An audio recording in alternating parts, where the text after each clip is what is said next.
This episode is brought to you by Heyday. Looking to escape all the festive chaos? Turn holiday hecticness into harmony with Heyday, the mobile game that helps you harvest calm, one crop at a time. Reclaim your me time. Relax, decorate, and enjoy farming bliss as you tend to your animals and harvest crops as part of a welcoming, stress-free community. Join over 20 million players. Just tap or click on the banner now to download Heyday for free today.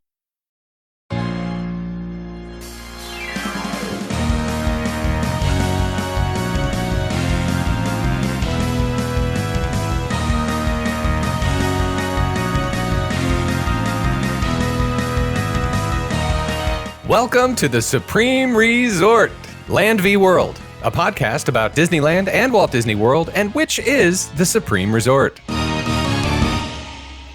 Each episode, we will discuss and explore each resort, ride by ride, land by land, park by park, to determine which is better. I'm your host, Jimmy, and thank you for joining us, or joining me, I guess, because I'm your host, on this quest to help the greater good of humanity answer this long elusive question: which is better, Disneyland or Disney World? Joining me as always is Dan. Hi, Dan. Hi. My 10-gallon MAGA hat hasn't arrived yet, but it's coming so I can express the true me, the real me. I have a question. I don't know if I've asked before. Yes. Scraping the Vault, you're on that show. Yes. Is the character on that show, or are you real Dan? I am trying to introduce more of real Dan, but sometimes I feel like I need to represent the character. Okay. Based on the conversations that we're having last time. Yeah. Like, how did you really feel about Cinderella 3? How did real Dan feel about it? I forget. Loved it. Yeah, I thought so. We also have Eric. Hi, Eric. Hey, yeah, as a Supreme Scraping Vault listener, I can tell you. I've read your Reddit. I know all about it. Okay. All right. Well, not everybody knows about that one. So they don't know my screen name, and I'm not telling you that. But yeah, it was pretty clear. Sorry. Got to bring up my years of sync sales experience. Okay, fine. But in that episode, it was pretty clear that was Dan's coming out moment. He was finally confident enough to shed his real character. Yeah. How did you feel about Cinderella 3, Eric? I haven't watched it, because why would I? Oh, I listened to your show. That's true. There you go. Okay, so listener, we have been on a journey together where we began and we talked about Disney's value resorts, both at Disneyland and Walt Disney World, an exhaustive 3-part series. Sure is. And then we thought, well, while we're at it, who needs rides? Some people need rides. So we opted, Eric's idea, I'm sure, to continue to talk about moderate hotels. We started with 6 hotels at Disneyland Resort. Eric, don't you just go to Disney parks to like eat breakfast anyway? That's really all he goes for. Like he rope drops to eat breakfast. Yeah, then I go back to the hotel and I swim. Yeah. At the moderate 5-hour swim. You know why he's bored of the subject? Is because he only stays at Deluxe. It's not fancy enough for him. That's right. Get it. Yeah, when we get to Deluxe, he's going to want to make a 10-part series. Yeah, you see, this is clear. Like, I maybe throw a ride in here and there to get people revved up, and then give them that's the amuse-bouche for my 10-part Deluxe hotel series. Yeah. So, listener, you know how they introduced this whole like Lightning Lane Supreme, whatever? Like you could spend $30 a day, or you could spend $400. That was made for an audience of one. That's Eric. I bought one and I wasn't even going that week. That's right. So anyway, the next week you bought one and just sat at Jolly Holiday the whole time. That's right. So waiting for the next parade to roll through. So more soap snow, please. My sister. This is something I haven't talked about. My sister was at Disneyland a few weeks ago, and she was sitting near. It's a Small World. You know the Edelweiss snacks with the chimichangas that we all love? Yes. Of course. Yeah. She was sitting there. There's a body of water there. I think that used to be the little boats, Motorboat little cruise, mini yeah. boats. Motorboat, Yeah. So that water is not connected to the rest of the resort. You know, famously the Jungle Cruise and the Rivers of America and all that, they're all connected. That Right. body of water is not. Okay, that's independent. Oh. As she's sitting there waiting for fireworks to watch in front of It's a Small World, her phone, which is also her wallet, it's one of those things with a little pouch, Right. falls into that body of water. Oh no. So she had like pinpointed exactly where she was sitting. She goes like, "Hey, Disneyland, this fell in." They're like, "Well, we'll let you know whenever we scrape the bottom. We do that occasionally." And I even reached out to Horace and said, "Hey, can you help out? Because, we know exactly where it is." And they've since dredged the thing like 3 times, and they found a bunch of phones, but not hers. Huh. Oh no. Her credit cards, $100 bill, phone, etc. Wow. Anyway, just a fun little sidebar. Just carrying a Benjamin around? Okay. I did start following a duck at Disneyland though on his Instagram, his new Instagram account. Just nothing but like butt pics, and seems like a really dirty camera that he's using. I suspect. Is that it? Yeah, that's probably it. Anyway, so listener, we are on part 3 of Moderate Hotels. So we started with the first 6 in order of price at Disneyland. Then Eric and I did a delightful history and detail of the 4 moderate resorts at Disney World. Mm-hmm. I was there. And oh yeah, that's right. I was highly distracted, but I was there. It's hard to remember. As I was there for the first part. It's hard to remember which Dan was there. Yeah. Anyway, so now we are about to endeavor on the third part 3 in the series of Disney's moderate hotels. We're going to continue on with the next 7, the final 7, I should say, of the moderate hotels. You guys ready for that? But there's so many other things we could talk about first. I mean, now, Eric, you've been trying to distract from this for a while. In our chat, Eric sends how about we cover Christmas? How about we cover something more relevant? He even mentioned kids' how about menus. Mr. Toad in Disneyland? Like every day. Yeah. There's something. And what if we do the Tiki Room? Where it's like, oh yeah, right. Like that's okay, whatever. Yeah. Who invited him on this show? Anyway, so yes, Eric, that is true. There are other topics, but the listeners demand that we finish this series on moderate hotels. Do they or does? I mean, what about our sponsor? Well, first, before we do that, okay, listener, and Dan and Eric, I haven't talked to you about this thing, but concierge. I was going to say we haven't gotten our first ad from Asher Coin yet, but no, we're not. They are now a sponsor. Yep. But before we get to that, 2 weeks ago, I had gotten home from a trip, business trip, and I went on our local greenway, a little, we have a lovely community with miles and miles of green space, walks, whatever. Humble brag. And I parked in an open public parking lot with plenty of people, plenty of activity, wide open, middle of the day. And whilst I was on my 40-minute walk, I intended to run. I didn't. I walked for 40 minutes. I know it was 40 minutes because I picked up the phone to call my sister, the one who lost her wallet at Disneyland. And I got back 40 minutes later, and when I did, my driver's side door, there was a crack in the window. I was like, I don't remember that. Oh no! And it was a guy in the parking lot, and he said, "Hey, did your car get broken into?" And I said, "I don't think so." And I looked at it, and I was like, "There's a crack in the window, but that wasn't there before. And there's all this glass on the ground, but I don't know why." And then I realized my passenger side window behind the driver's side was gone. And there was glass shattered throughout the car. I mean, it was shattered. And, the initial shock of whatever. Wait, let me cue up that song. I don't know that song. The Rolling Stones song, She'll Be Shattered. I'll find it. Don't worry. Please. If we have to talk more about hotels, I'll find it. Put it in post.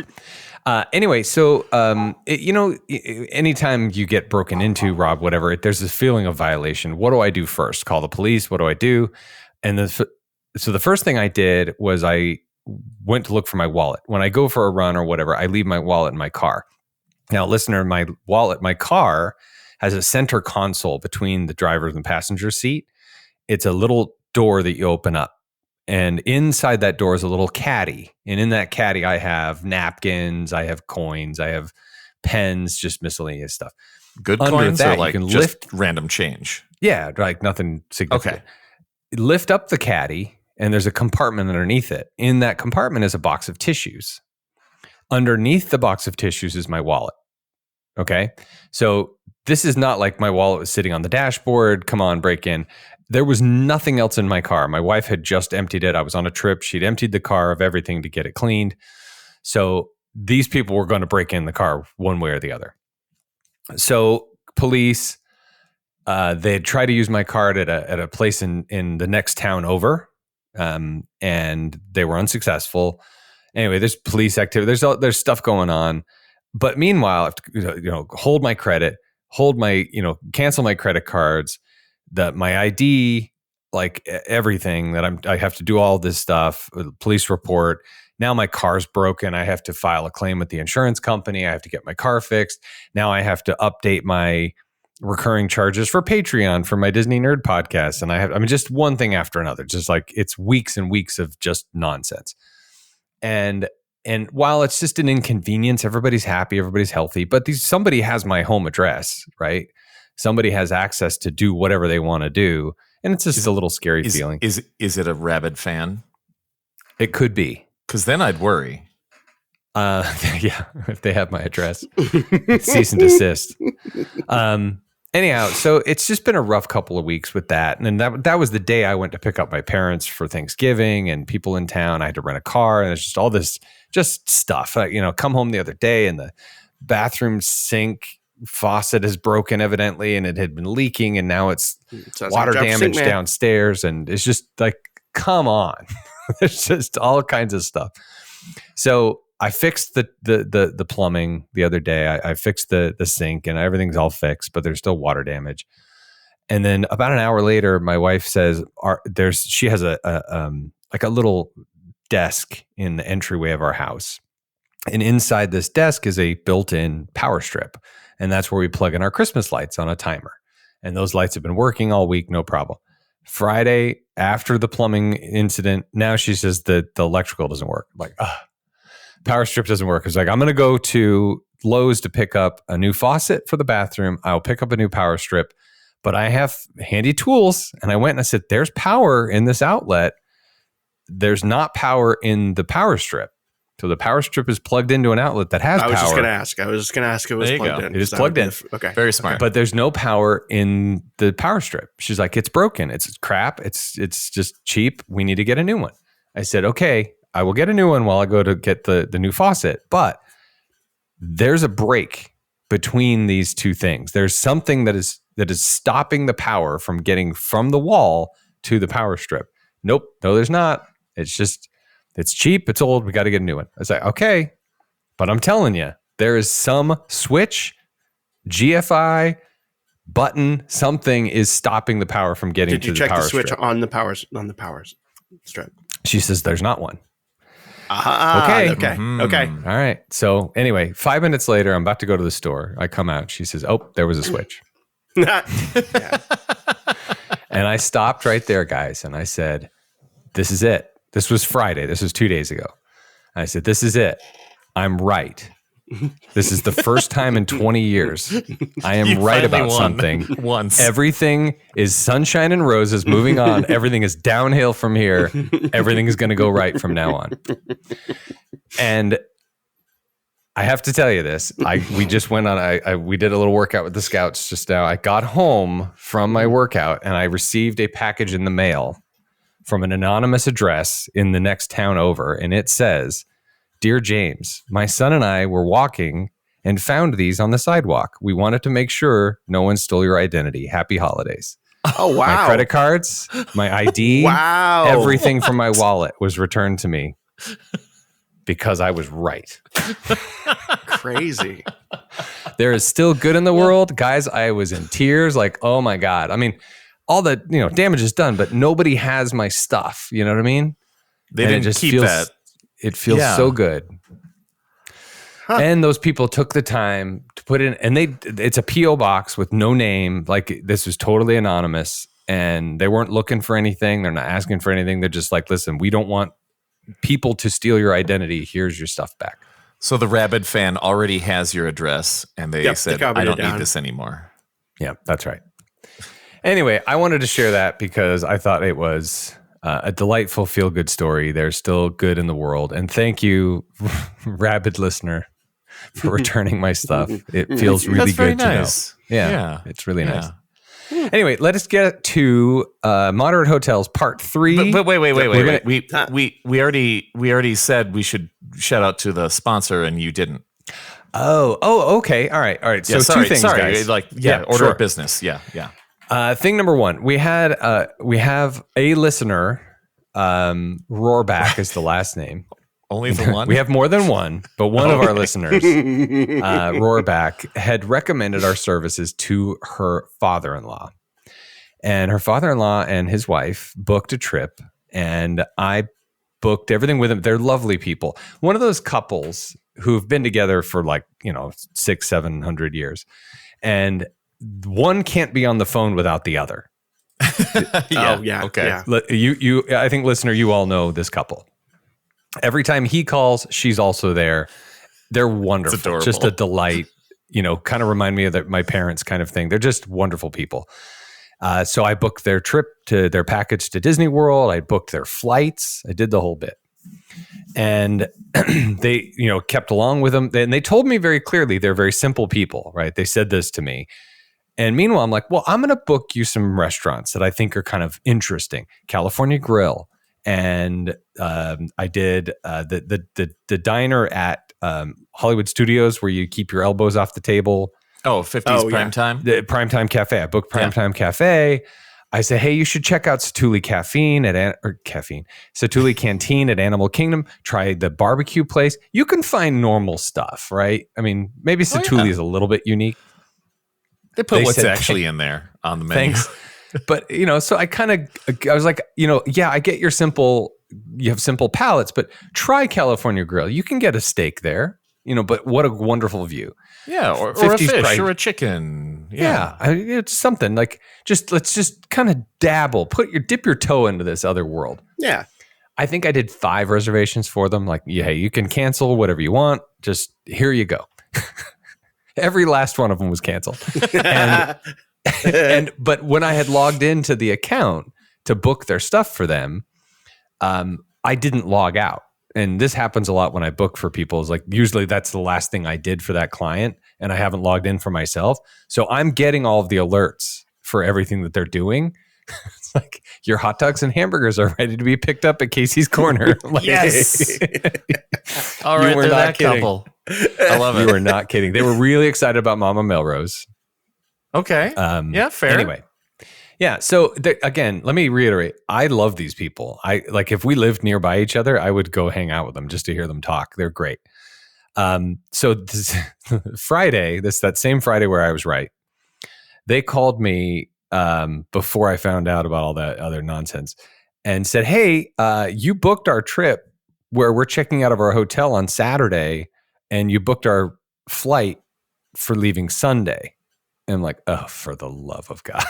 Okay. So this is really not a glowing review of concierge other than what I did was I got onto United and I changed their flight, 0 fees. It all got resolved, right?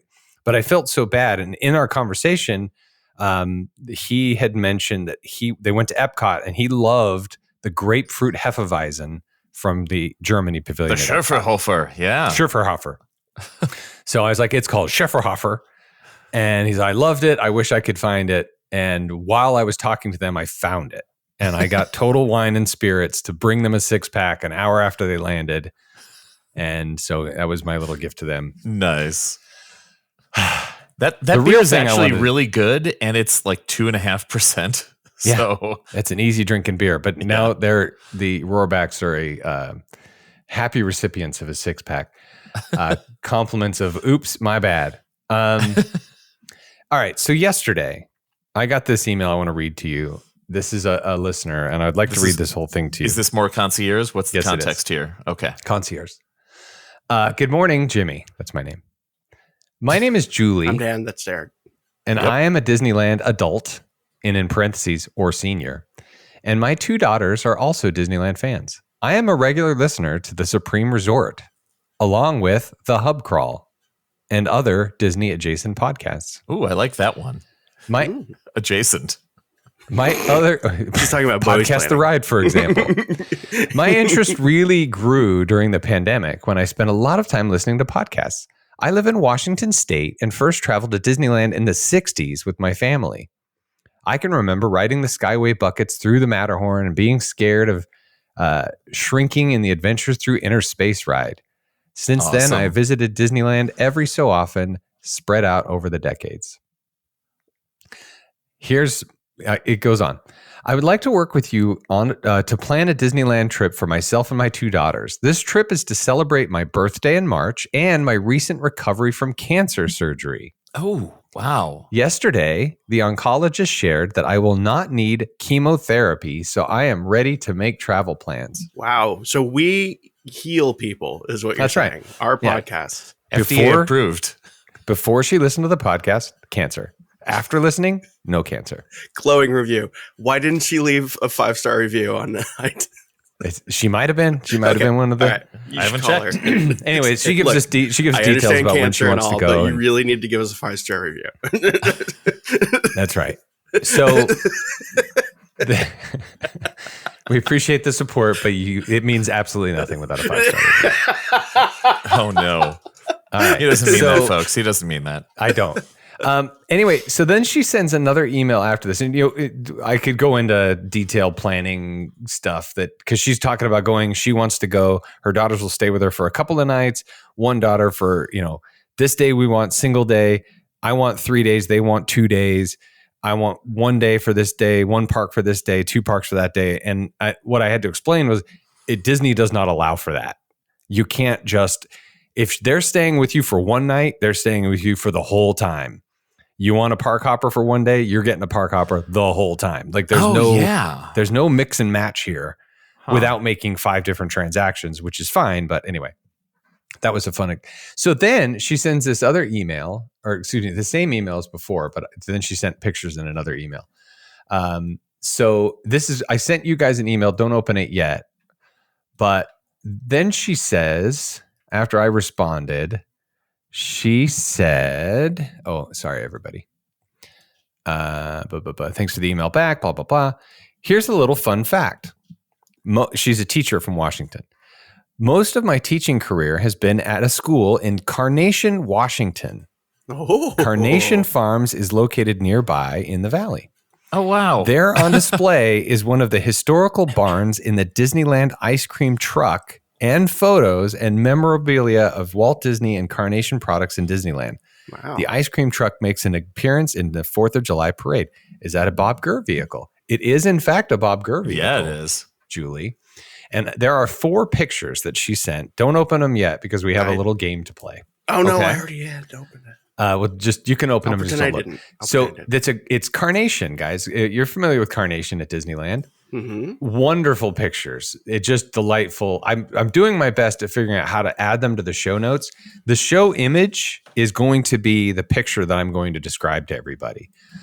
This is basically a board with a bunch of stuff. There's the Santa Fe and Disneyland Railroad ticket book. There's a picture of Walt on Main Street having an ice cream.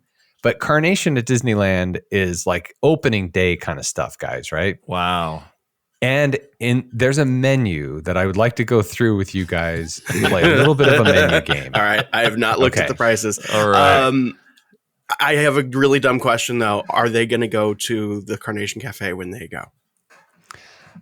We're going to insist. But yeah, probably. So. But she's looking to do some dining. I want to do a nice, it's her birthday, post-cancer, et cetera. I want to do something nice. And I said, just like in the list of top 10, Blue Bayou is like 9.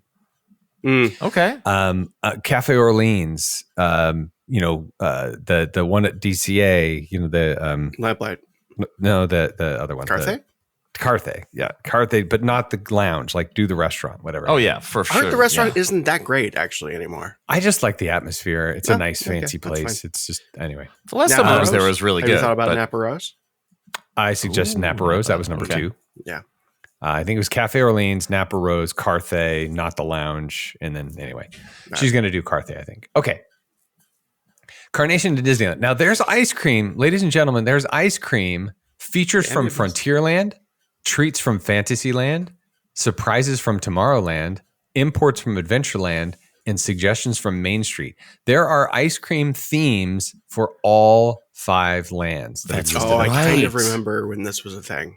Okay, so I'm not going to go through all of these, but just some examples of suggestions from Main Street. The Gay 90s Sundays. You can get caramel, cherry, or pineapple, marshmallow or chocolate, etc. Old-fashioned Gibson Girl Parfait is another one. Cimarron Sundae. Lover's Delight.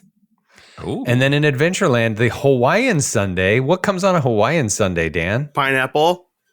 And what is the Ice flavors of cream. ice cream? Okay, wait. Oh. I remember This is they the 50s. loved. I know. I remember they loved pistachio ice cream. Okay. That's not one of them, but Okay. Orange Coconut sherbet. ice cream? They don't have sherbet. coconut ice cream. Sorbet. was orange sherbet a thing in the 50s? I don't know.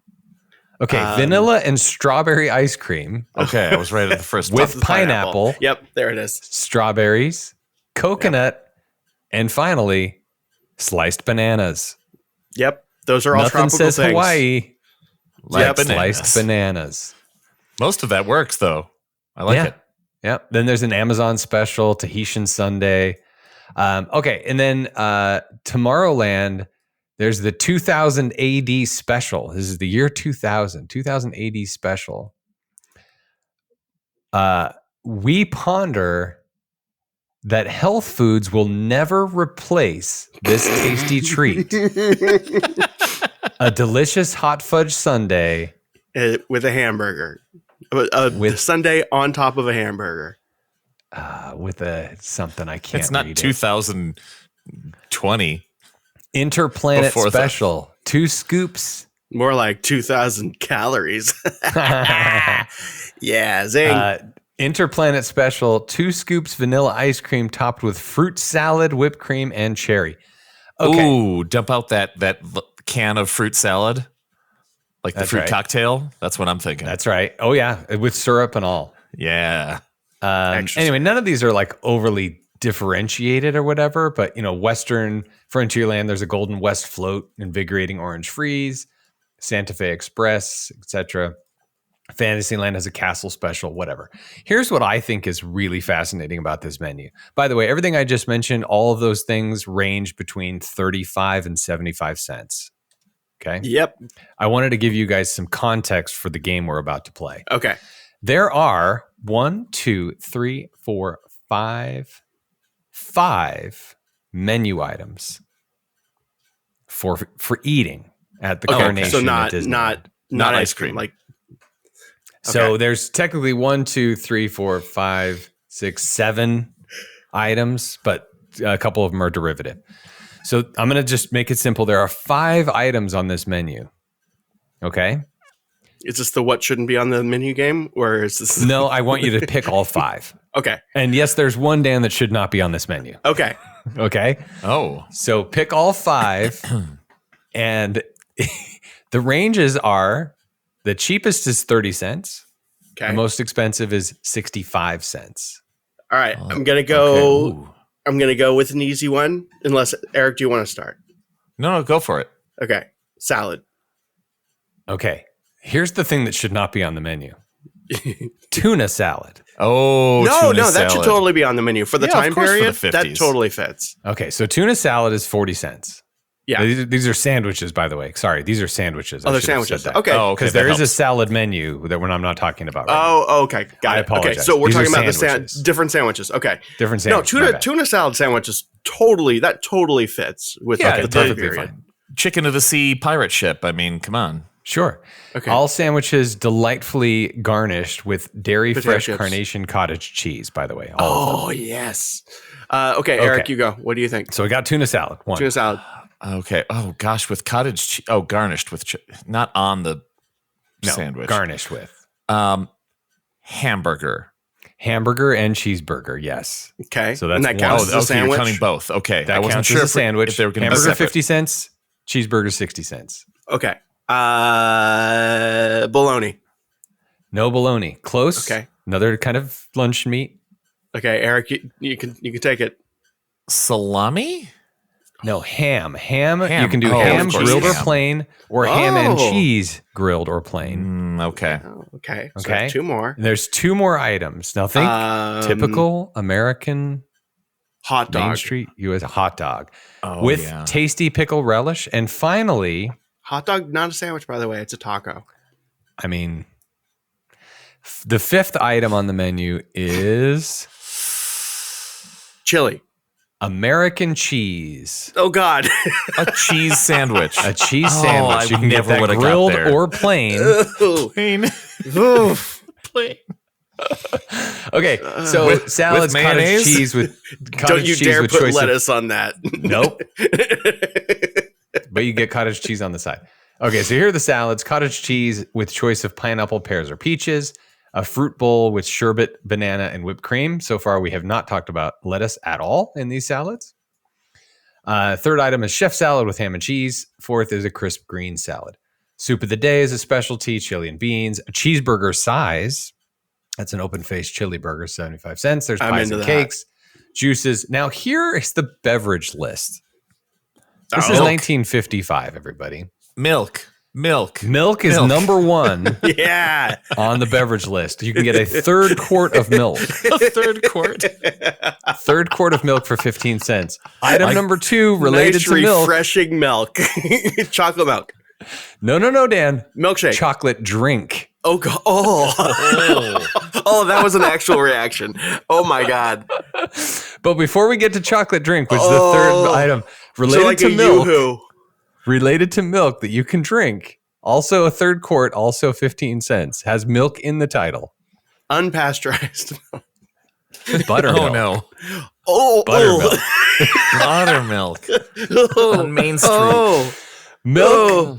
3rd quart, 15 cents. Buttermilk, 3rd quart, 15 cents. Chocolate drink, 3rd quart, Let's 15 see. cents. Coffee or tea, iced Wow. tea. Middle And of then August. you can get Coca-Cola Yeah. and Pepsi Cola. Oh, Oh, my yeah. God. So much freedom. And then sarsaparilla. Uh-huh. And then phosphate. You could get a phosphate? Phosphate. For 10 cents, you can get cherry or lemon. Now, I mentioned sarsaparilla. You're like, oh, that must be root beer. No. No, root it's not. beer is also on the Yeah, menu. no, sarsaparilla sarsaparilla is is not different. root beer. Yeah. Oh my God. I loved this menu. I know that's not why she sent it to me, but I spent so much time with this menu. And then Milk News, published in America's fastest growing West, 1842. That's how many milk distributors. 380 ice cream wholesalers. We do need more. 309 We cheese need factories. a dedicated segment to milk news on this show. I totally did research. This was July 29th, 1955. Yearly milk production, 13 billion pounds. Oh my God. Wow. So many. Oh my God. I loved this picture. It was so wonderful. I asked her if I could share. She said yes. Anyway, that is Concierge. That is our. Do you guys have any? Now you can open up the email I sent you with all the pictures. In milk news, this is old news, but my family loves this story where my grandfather went to, was it Panera or the Corner Bakery? I think it was Corner Bakery, and my sisters were with, and he wanted Tomato. Yeah, pretty much, yeah. And they were getting lunch or something, and he asked for a glass of milk, and they said, "Wait, what?" And he ended up convincing them to give him a pint of milk, a pint glass full of milk. Yeah. And he drank the that whole was the thing thing down. you did. Yeah. That's where most Americans get their calcium. I even drank milk through college. I would get like good milk and drink that through college, and then eventually didn't. I don't know why I stopped drinking milk. Paging Dr. Freud. I mean, how else are we gonna? Oh my. How else are we gonna subsidize our dairy? Sorry, I mean, whoa. Anyway, thank you for indulging me on that almost, concierge. almost slipped back into character there. Yeah, you did. I wanted to stop you. Okay, thank you. Okay, so let us get to Moderate Hotel. Let us. Hey, Jimmy, Yes. do you have any other diversions for us today that aren't hotels? As a matter of fact, there's a podcast, ladies and gentlemen. It's called Podcast The Ride. Mm-hmm. Oh.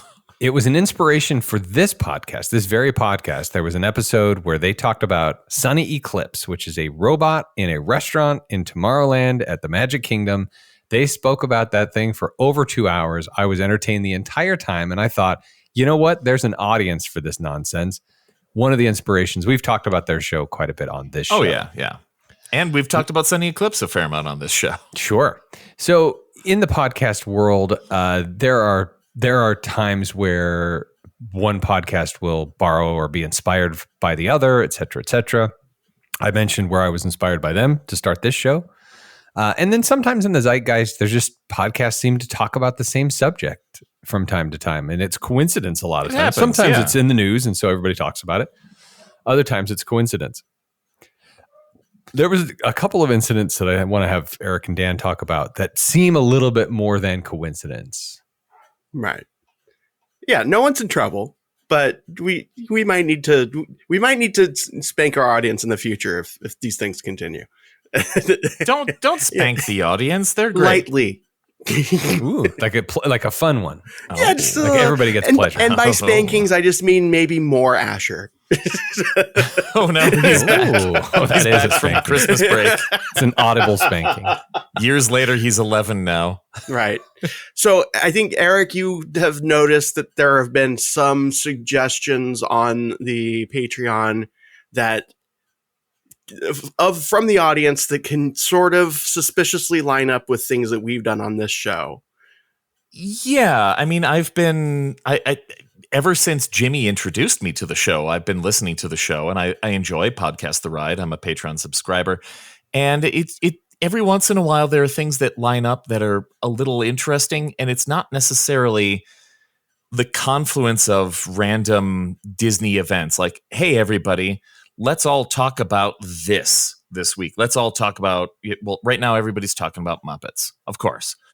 There have been some times where in Club 3, they're fan-driven. Yeah, it's one of their Patreon tiers where the fans choose what the next episode is going to be. And I've seen some things come up multiple times, very coincidentally, maybe, right after we do an episode. So right after we did our Toad episode last Halloween, not this Halloween, Toadins came up on their show, and I'm like, oh, that's interesting. It stands to reason that there is some overlap in the listenership, right? And that's not a problem. We encourage that. We've even told you to listen to their show on this show. This isn't, of course, yes. And I also can understand the energy. If this is what's happening, I can understand. Maybe we're paranoid, but we're not. I can understand the idea that, hey, I heard these podcast friends talk about this thing, and I'd really like to now hear these podcast friends talk about the same thing. And surely they know each other. Surely all the podcasts are on the same level. All of that. I remember a time when Jimmy thought that the Ears Up crew were all celebrities, and they had millions of listeners, right? Which of course they are. Yes. So they sponsor this show.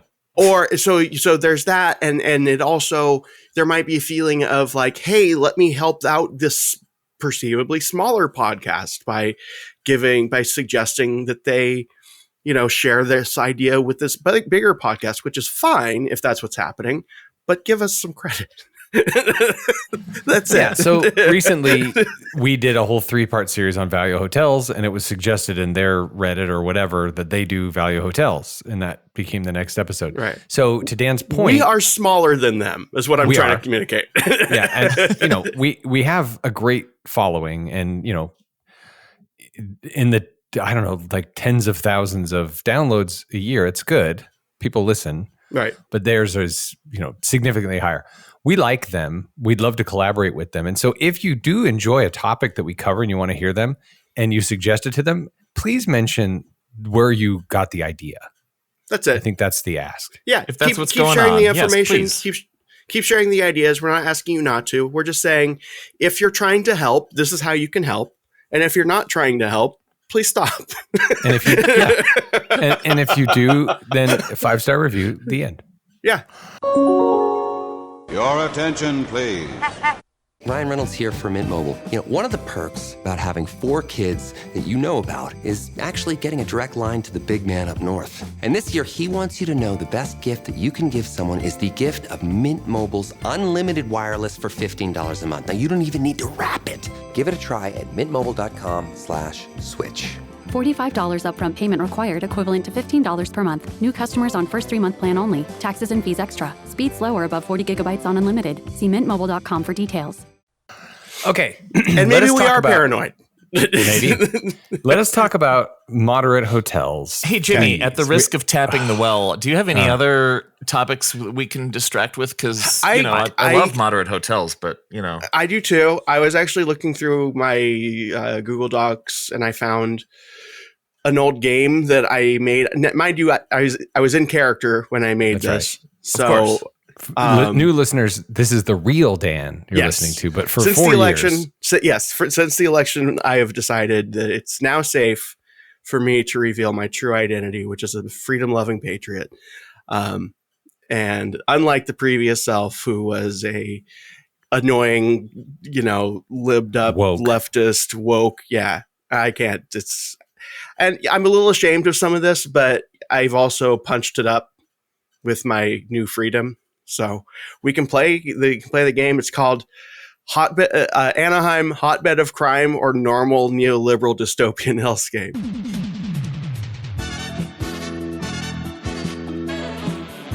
So here's the game. Is Anaheim a treasure map of crime and poverty, or just the perfect place to park your churro cravings? Let's find out. So these are true or false questions, and I'm going to provide some context after the fact. And this relates to what we've been talking about relating to the walkability of certain areas. Anaheim can have the reputation of being a little bit scary, and we're going to uncover whether or not it actually should be. Question number 1, I'm going to give this one to Jimmy. Anaheim's violent crime rate is higher than the national average. True or false? False. That is correct. Yes. Nice. Anaheim, the crime is 3.8 per 1,000 residents. National average is 4 per 1,000 residents. Turns out Anaheim isn't a real life tower of terror. You're safer here than in most places. And let's be honest, the scariest thing you'll encounter is a stroller derby at park closing time. Oh. Question 2, this is for Eric. Anaheim's property crime rate is higher than the national average. I'm gonna say false. The answer's true. Anaheim, 25 per 1,000 residents. National average, 19 per 1,000 residents. Property crime isn't the Pirates of the Caribbean of Anaheim. There's a little danger, a lot of chaos, and everyone's trying to walk off with your loot. Just think of it as an immersive experience in Disney-adjacent living. Okay, question number 3. This is for Jimmy. Most violent crimes in Anaheim happen in residential areas, not tourist zones. True or false? False. Answer's true. Resort district violent crime rate is low. Most violent crime occurs in lower income residential neighborhoods. See, the magic bubble around the resort district is working. It's like Sleeping Beauty's castle, except instead of the dragon, locals get systemic neglect. Eric, number 4. This is true or false. Anaheim's police department spends significantly more per capita than the national average. True. That's true. Anaheim police spending per resident is $500 per year, rather. National average is $360 per year. Anaheim is kingdom come prepared. With spending this high, you'd think every officer gets their own Dumbo to ride around town. Jimmy, question 5, true or false? Anaheim's homelessness rate is higher than Los Angeles per capita. True. False. Anaheim's unsheltered population is 1,100 residents in 2023, where Los Angeles had 70,000 plus unhoused individuals. Wow. Anaheim's homelessness crisis is more of a Mater's junkyard jamboree, smaller but still spinning out of control. Wait. So real quick, let's take a little intermission here. Yeah. So homelessness is lower than average, or lower than LA. Yes. Violent crime is less likely in Anaheim resort area than it would be in the neighborhoods. Yes. And the crime level is lower. Crime level is lower than the national average. So Anaheim is, so far, pretty safe, relatively. I would say so. Yeah. Or it's also it's at least as safe as the rest of the, and I'm just channeling the character who wrote this, dystopian neoliberal hellscape that we all live in. That's right. Okay. So question number 6, who went last again? Was it Eric? I think I went last. Go ahead. Okay. So Eric, question number 6, tourists experience crime less often than locals in Anaheim. True or false? True. That's correct. It's true. Locals are disproportionately affected by poverty and violent crimes. Anaheim, where tourists get the happiest place on earth and locals get, well, let's just say it's more of a Mr. Toad's Wild Ride. Jimmy, question 7. True or false? Anaheim has a higher Gini index score, that's income inequality, than the national average. Gini index? This isn't related to the app. It's income inequality. That's the index. Income inequality. Repeat the question, please. Anaheim has a higher Gini index score than the national average. False. That's true. Anaheim's income inequality surpasses the national average. Anaheim's wealth is so big, it's basically the Expedition Everest of inequality. Eric, Anaheim's per capita police force is below the Southern California average. True or false? False. That's correct. It's false. Anaheim has 2.3 officers per 1,000 residents, and SoCal averages 2 officers per 1,000 resident. Anaheim isn't just the Incredibles; it's also the pre-policeables. The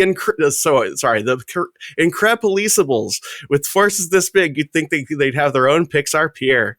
Question number 9. This is for Jimmy. Anaheim spends more on Disneyland adjacent infrastructure than on public transit. True or false? True. That's right. That's correct. It's true. Disney's infrastructure investments are $200 million as of 2019, whereas their transit system budget was $40 million annually. Why fund a boring old bus stop when you can fund Radiator Springs racers? Disney roads are paved with gold, or at least your tax dollars. But don't worry, public transit is just a wish upon a star away. Okay, can I take another pause here? Yes. So in general, Anaheim is safer than we think. Yes, that's correct. They don't have a lot of. What was the thing that I got wrong? That there was one thing that was negative to Anaheim. The income inequality is poor. Yeah, it's meaning higher. that there's more rich people. Right. Whatever. Right. But in general, Anaheim is safer than we think, and I think the catalyst for this was we've been talking a lot about art and walking, and should you art, should you not? Art is public transit, right? That's correct. So Disneyland's investments, or the money that Anaheim spends on Disneyland, is higher than it spends on art, for example. True.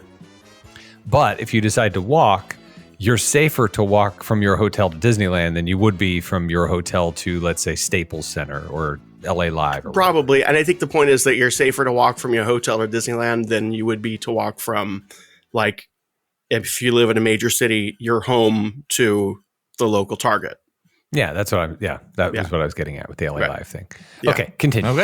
Okay. Last couple questions. This is for, it was Eric, right? Sure. Eric, I think. Okay.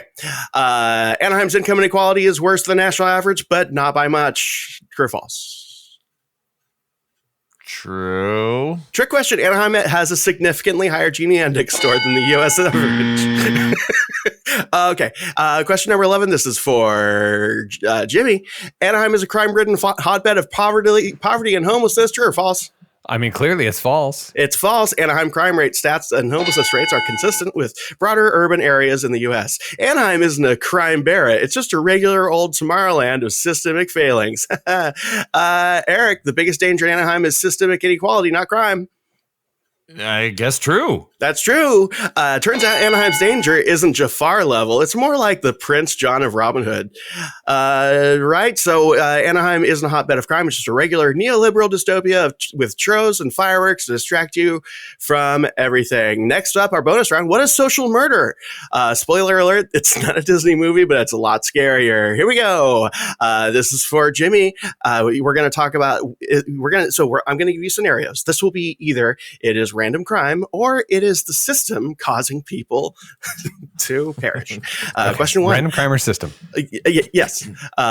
Question 1. A teenager brings a firearm to a high school and injures multiple classmates. System. Random crime. Oh no, somebody thought Toy Story Mania was real life. Sure, this isn't scary, but thankfully it's not an everyday thing. Question 2 for Eric. This is random crime or systemic. A gun manufacturer lobbies against gun control measures despite knowing its weapons are used in mass shootings. System. That's correct. Gun manufacturers like Remington actively marketed semi-automatic rifles to young men despite their use in shootings. Wow, talk about a big splash mountain drop, except there, the splash is, well, we'll spare you the details. Question 3, Tiana's Jimmy. Bayou Adventure drop. A man robs a grocery store at gunpoint to buy for baby formula. Random crime. Talk about Desperate Dad, the ride. Sure, it's not great to steal, but hey, baby formula shortages are the real villain here. Eric, baby dies because a formula company cut safety measures leading to contaminated products. System. That's correct. Abbott Nutrition's Michigan plant was linked to formula contamination, resulting in a national shortage of at least 2 infant deaths in 2022.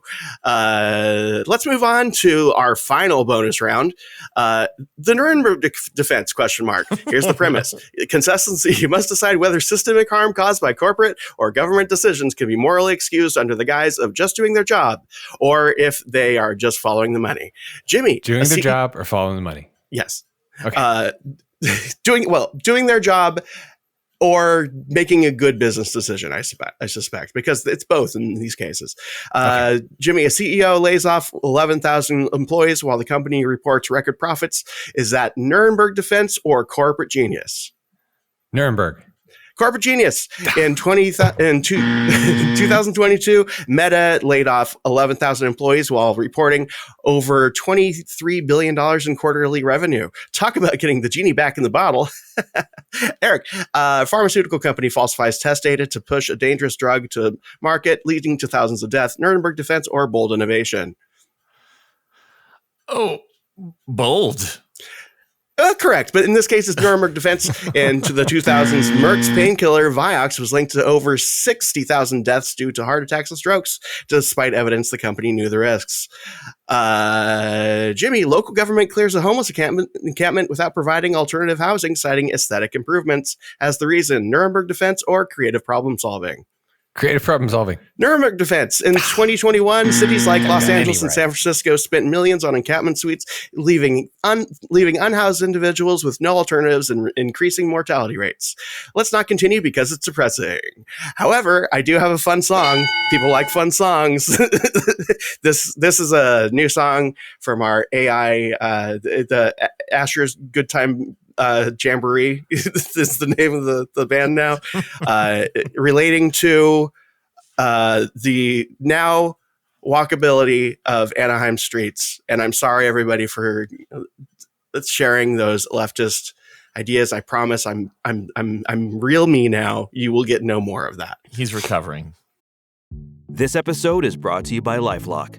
The holidays mean more travel, more shopping, more time online, and more personal info in places that could expose you to identity theft. That's why LifeLock monitors millions of data points every second.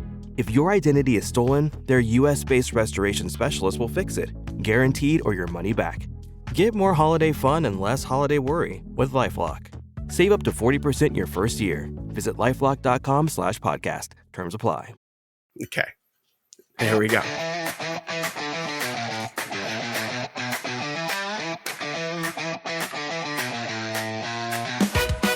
Welcome to a city where the streets are clean, or so they tell us. Don't look too close. It's a land of dreams wrapped in a plastic sheen, where churros cost your rent but smell so grandiose. Hear the laughter as the gates swing wide. A firework fantasy, a cheerful glow. But past the castle walls and Main Street pride, the cracks in the kingdom start to show. No, it's not dystopia, just cheerful control. A capitalist wonderland to capture your soul. Your wallet's a casualty, your feet pay the toll. But hey, smiles sell better than potholes and coal. Hotels, where your choices collide. From five-star enchantment to the sketchy curbside, pick your parade, let the good vibes play, and pray to the mouse you survive your stay. Over on Harbor, it's it's a whole different tale with sidewalks and motels that look a bit pale. But hey, the churros here still reign supreme, not like the bland sad sticks from Florida's regime. At Disney resorts, you'll find pastel facades with wellness checks nightly, aka security squads. Moderate charm comes with gators and pride. Florida man yelling as he jet skis outside. The good neighbor motels there, suburbanly bland, and with parking lot views and fake potted plants. A step above sketchy, step below Lux, where the neon signs whisper, it's good enough. It's magic and wonder if you can pay the price, or the sound of a siren in the neon lights. Hear Florida man down the hall yelling with pride, while across from Disneyland, we're just here for the ride. Hotels of Disney delight, where a bed drains your savings or it's sketchy at night. From pixie dust pillows to motels with flair, Kingdom Lodging's a gamble, but there's magic out there. So here's your dilemma, it's all on display. Pay Disney's fine fee, or walk Harbor's gray. It's not a dystopia, it's not quite a dream, it's just another sunny day, or so it may seem. Did I hear? By the way, lovely. Yeah, thank you. I don't remember No Doubt recording that. Did I It's a hear B-side off smells the better track. than manholes and Coke? I believe, I don't remember. I think it's coal. Manholes and coal. Okay, Yeah, cool. that's good. But so Eric has said, Eric stepped away from the microphone, so we're just going to go ahead and start the hotels, I think. Yeah, because he's Oh, not I here to can't distract object. us. Oh, no. Well, Oh, sorry. and- Oh, I mean, the song said we have to. That's true. I suppose. Sorry, the song has spoken. Okay, we're going to continue our list with the Courtyard Marriott Anaheim Resort Convention Center. Sorry, I just really find it funny, and we're just going right into this. Yeah. Well, Eric wasn't here to stop us. We Yeah, had no, to take Oh, no. It's all my fault. I'm sorry, listeners. Okay, so if you wanted a standard package rate, we talked about $1,267 for 2 nights, 2-day park hopper. Courtyard by Marriott Anaheim Resort Convention Center. This is located adjacent to the convention center. near Oh the yeah, we Cortana. stayed there. What's that? Or no, we didn't stay there. No, we stayed close did to there. not. We Okay, stayed at the okay. Residence Inn. Right. okay. Okay. That's where I had COVID, and that was on Catella. So this is a couple blocks down. It's kind of behind the Anaheim Marriott, which will be a future episode. The Courtyard. Dan, tell us about the Courtyard. The Courtyard by Marriott is let's see, it was established in the early 2000s. It caters to both business travelers and those attending going to Disneyland. There's got an outdoor pool, an whirlpool, on-site restaurant serving breakfast, dinner. They got a fitness center, business center. They got free Wi-Fi. Obviously, I have black and white TVs because it doesn't say otherwise. You got to pay for parking. We got standard rooms with suites or separate living areas. According to the reviews, visitors like the hotel's proximity to the convention center in Disneyland. It's clean, according to them. It's kind of on the outer realm of walkability, I think, just by my own estimation. However, it is also one of those that you might be better off just walking to Toy Store parking because that's closer. It's like across the street-ish. Yeah. Your art stop is going to be, if you decide to take it, it's going to be the Harbor Line in front of the DoubleTree. You are right behind Ruth's Chris. So if you like That's the right. smell of steak invading your life always, then this is the place for you. It's also in that kind of, it's not fully in the depressing corporate area, but it's kind of there. Enough. Yeah, it's close enough. I've been over there. Okay. There's a neighborhood right next to it. Right. Not for long. But anyway, so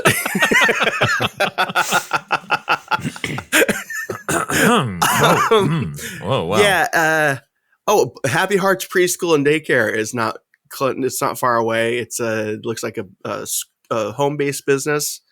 5 stars from one user on Google. So make of that what you will. I mean, it's a standard hotel. It's a standard courtyard. There's the bistro. They've got, the buy breakfast and dinner, and there's a bar and whatnot. They do have wake up calls. I feel like in this area of pricing, it's almost like you may as well like go up or down in terms of price. Like you may as well like pay less to pay less, right? Yeah. Or and be in an area that's kind of comparable, or just bite the bullet, pay a little bit more, and get a more interesting place to stay at. Yeah, kind of the previous 6 hotels we just talked about. May as well just stay there because it's roughly as convenient. Yeah, right. Just pick one of those. Yeah. I mean, unless you're going for a convention and you're going to tolerate your family going to Disneyland and you're going to wear one of those shirts about how it's the most expensive day ever. That's right. In that case, I mean, this place could be delightful, by the way. Yeah. Or, you're like me and you're just a loyalist and you get your points. By the way, I was at Disneyland. This is going to sound like I'm like testing out bits for my tight 5, but this is true. I was at Disneyland a couple weekends ago and I saw these 2 dudes with those most expensive day ever shirts on, wearing them. And I thought, like, how you can make it less expensive? Just don't go. Just stay home. Or don't buy those shirts because you spend extra money. But like, I mean, if you're going to wear a shirt that's like visually bitching about the money you spent for like your family to be here, just go. Just send them. You don't have to go. That's and be that person who's like, guess I'll go in the damn tiki room. It's not even that's a good point. My family. And what you're doing with the people you're with is you're basically just perpetually complaining about something they're clearly excited about. Right. And it's the most. It's like an I'm with stupid t-shirt. Yeah. It's the most constant passive aggressive move that you can make. Yeah. Yeah. That's not passive anymore. Yeah. We've upgraded. So we're going to move on to the Hotel Lulu, which is a Best Western Premier Collection hotel, effectively in the Toy Story parking lot. Yeah, may as well be. Yeah. No, that's fair. And it's the best kind of Western, right? That's right. And it's right near the Walgreens, just behind the Hyatt House. It's also by the dinner, the murder theater, right? Isn't it in there? It's right next to IHOP. Yeah. That's not the murder theater. The murder theater's in there somewhere nearby. I think it was. Yeah, I think you're right. Anyway, so are we doing the murder theater someday, or are we going to be in the without murder a theater doubt? someday? Yes. Well, we have to do it first, but they're moving. Okay, so it's on Harbor Boulevard, just less than a block away from Catella, and it's a very convenient location for sure. It is. Let's see. What do we have? We have, even though I am personally, the IHOP is dead to me, and it always has been because it replaced Haunts a House, and I'll never forgive it. You are allowed as a listener to go there. Also, there's an art stop. Do you know what they have at IHOP? Are you going to read me the menu? No. Okay. They have Cinnabon. Do they have pancakes. buttermilk? Oh, they have Cinnabon pancakes. here? I really shouldn't be doing this. Dan's Do you like No, Cinnabon? IHOP has Cinnabon pancakes, Dan. Yeah. Sometimes. Yeah. Anyway, go ahead. So right outside of the Hotel Lulu, there is a art bus stop. It's the Grand Plaza line. It's one of the last stops, if not the last stop on that route. So good news is it won't be long. Bad news is you might not get a seat. Also, it is. I mean, even I'm profoundly lazy when I'm on vacation. I would do that walk. So it's not. I wouldn't. This is one of those walk there, maybe take the art back. But the art back, I would recommend if you're looking for recommendations. Taking it doesn't stop there anymore. There is a line that stops. I would take the line I would take the Grand Plaza line, but I would get off at the CVS the CVS on Harbor and Catella, and then just like cross the street and go. Because otherwise you're going to have to go on the whole route. But honestly, you just walk to the Toy Story parking lot. It's right there. right Unfortunately, you can't hop the fence. I'm sure that they have snipers on the roof that will keep you from doing that. Clearly. It's just that makes the most sense now that I've been able to be free now. Let's see. Let's look at what they're saying about the Hotel Lulu. It says right at their doorstep. From Hotel Lulu's website, step into the fun and excitement of California, adjacent to Disneyland, in the exciting convention center, perfect for combining family fun with special events. Getting around is a breeze with the convenient Anaheim Rapid Transit Art trolley right at our doorstep. Yeah. Explore nearby family-friendly spots like Anaheim Garden Walk for shopping, dining, and entertainment, or catch a game at Angel Stadium. With countless restaurants nearby and a location close to Southern California's top attractions, Hotel Lulu is the perfect place for families to keep the fun going all vacation long. Yeah, and it used to be a Red Lion hotel, which means that it's got some of that old, like, luxurious hotel feel that is kind of just baked into these old places.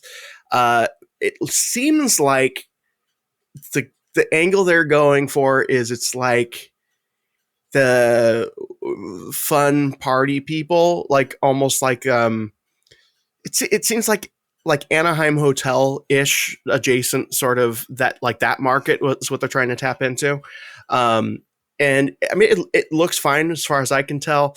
When I was there last year, there was a really loud protest happening from the workers. So, me Something now, you can't that's stand. a positive.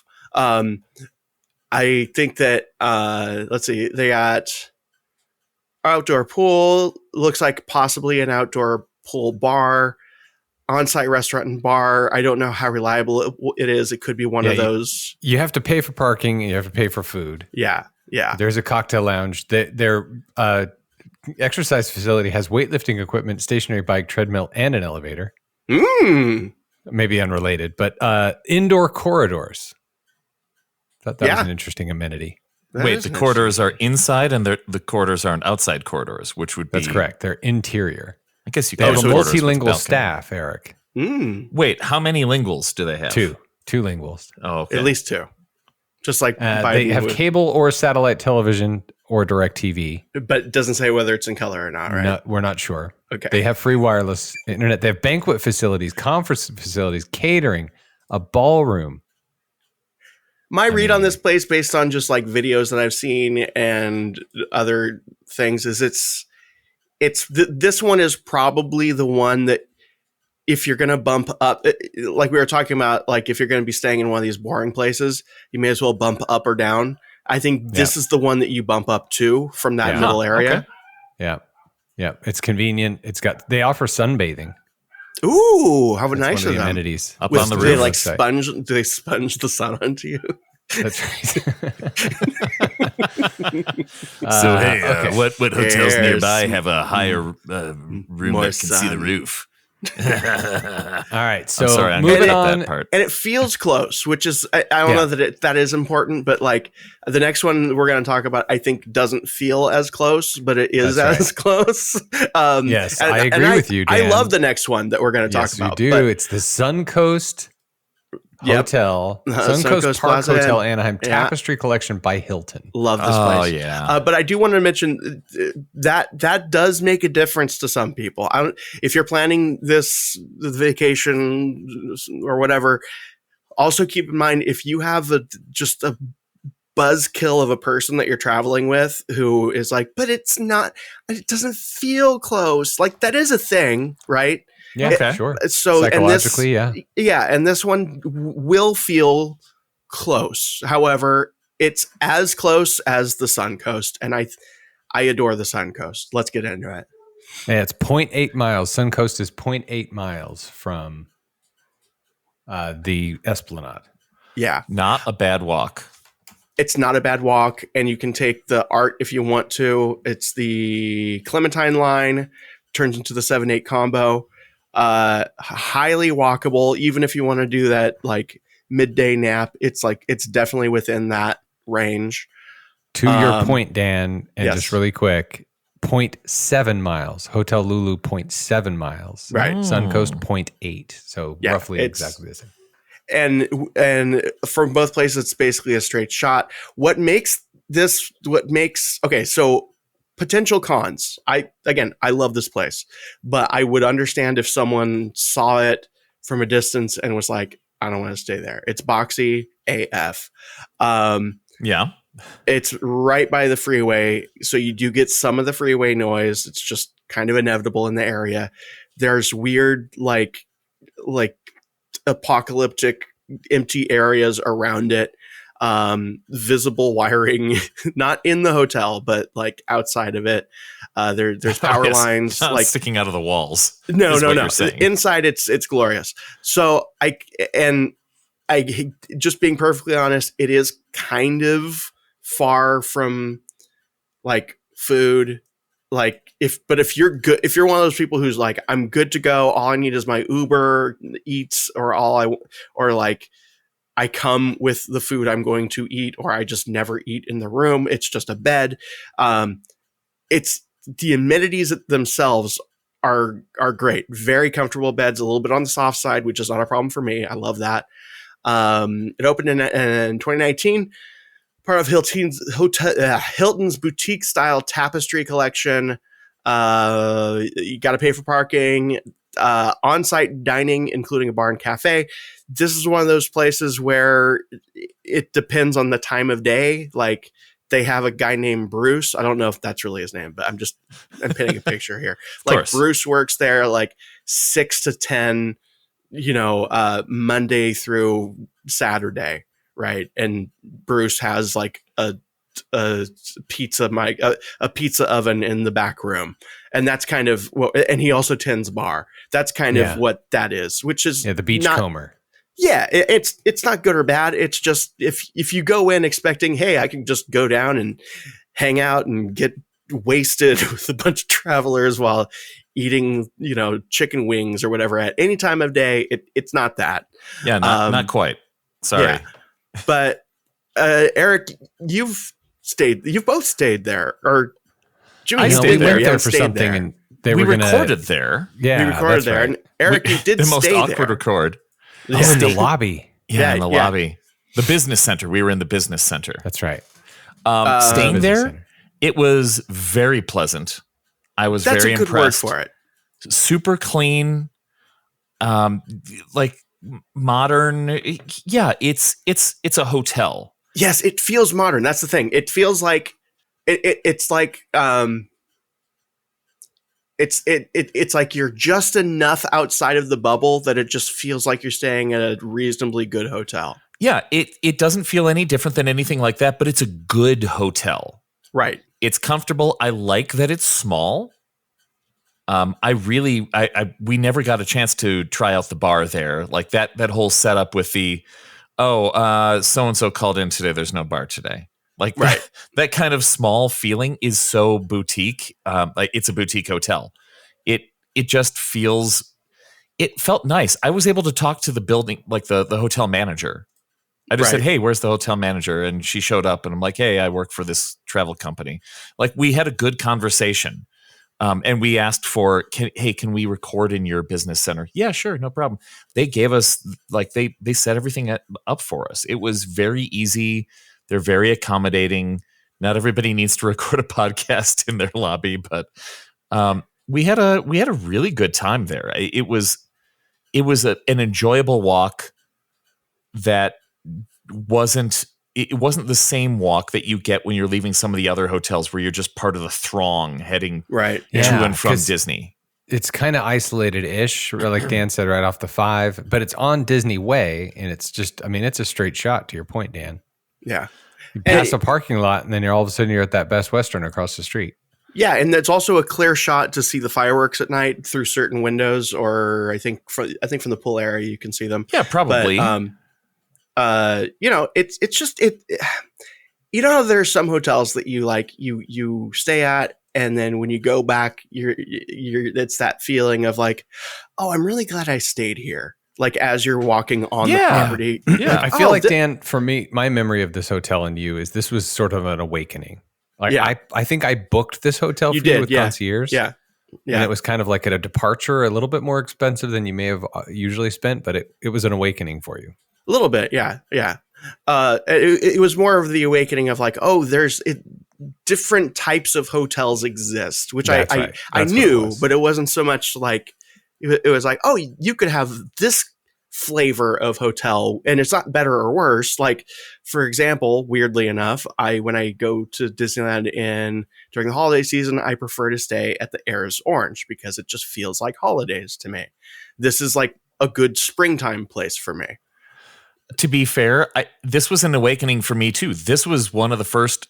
This was not the first, but it was maybe the second hotel I had stayed at off property where I went, I'm comfortable here. Right. Yeah. I could do this. I see why people do this because it was off the main throng. I wasn't fighting for an Uber or a Lyft. I wasn't fighting through the crowds to get to wherever. It was just, it was a good block of, okay, I'm going with everybody. Oh, it's that last part of the walk. Most of the walk is alone.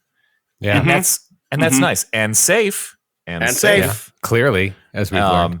And it feels like when I'm driving home from work where I'm leaving Denver and it's this massive cluster of people. But then when I get out to a certain point, the traffic lightens up and then I get to my mountain community and it's just a few of us cars driving up a mountain. And that's when you relax. You get out of the traffic. Yes, thank you.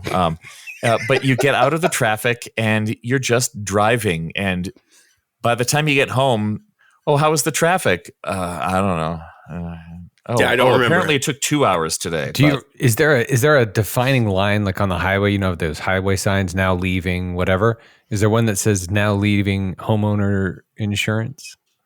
I have homeowners insurance. Okay. Oh, okay. Sorry. Okay. Quick. Do you want a quick update? Yeah. Quick update. Let's divert from because I love talking about hotels, but I have homeowners insurance now, and it's worse homeowners insurance, and it's more expensive, $1,000 more per year. In fact, bummer. Well, at least you've got it. At least I've got it, and at least I have the means to pay an extra $1,000 a year for something. That's good. But update. Tomorrow, yes.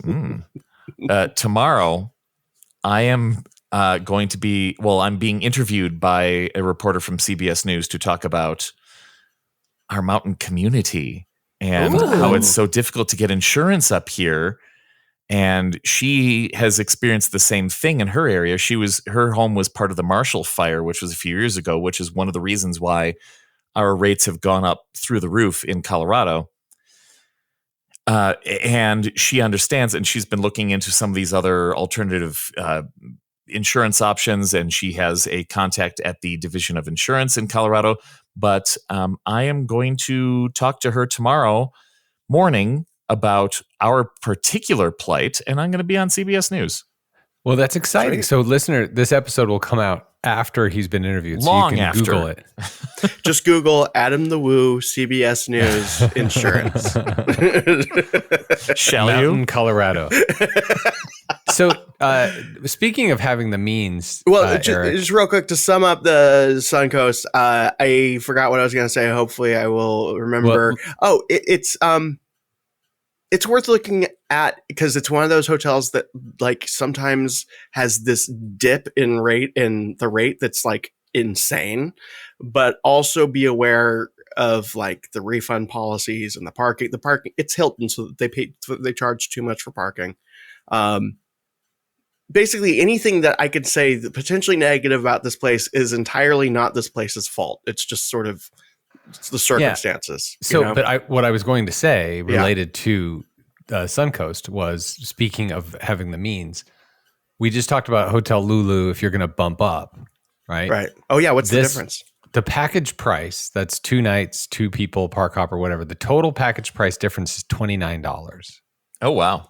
For all of that time too. For all of that. The total. So, So I would say if you're looking for a bump up hotel from that middle place, if you're with somebody or if you need to feel close to the resort, Lulu, if you don't care, or if feeling like you're further out of the bubble while still being The same geographically distance as Lulu. close. Yeah. It's Suncoast, and that's possibly part of why I like it so much. It's like it's like you're looking into the bubble from a distance. You're like, I'm going to go over there tomorrow, but right now I'm here, and that feels really nice. That's fair. That's a really good assessment. Good assessment. Yeah. Okay, so back to the bubble, Dan and Eric. The next hotel, the next more expensive hotel, is the Desert Palms Hotel and Suites. Now, if you play your cards right, you could be looking at the back of Radiator Springs. And what a treat that would be. Yes. It is right next to the 7-Eleven at Harbor and Catella. I think you are that to sum up the place and the vibe. I'm sure it's fine. I'm sure there are people that stay there and have a good experience. From my point of view and from what I've seen in a lot of videos, I think you just described it right there. It's right next to the 7-Eleven. Yeah. I mean, considering close by properties, this kind of feels like candy cane in some ways, Dan. Like, what do you, now that you're drinking water, I'm going to ask you a question. Like, it just has that kind of same vibe where you're like close, but not that close. But like, what's the big difference? It has the same vibe, but with more of a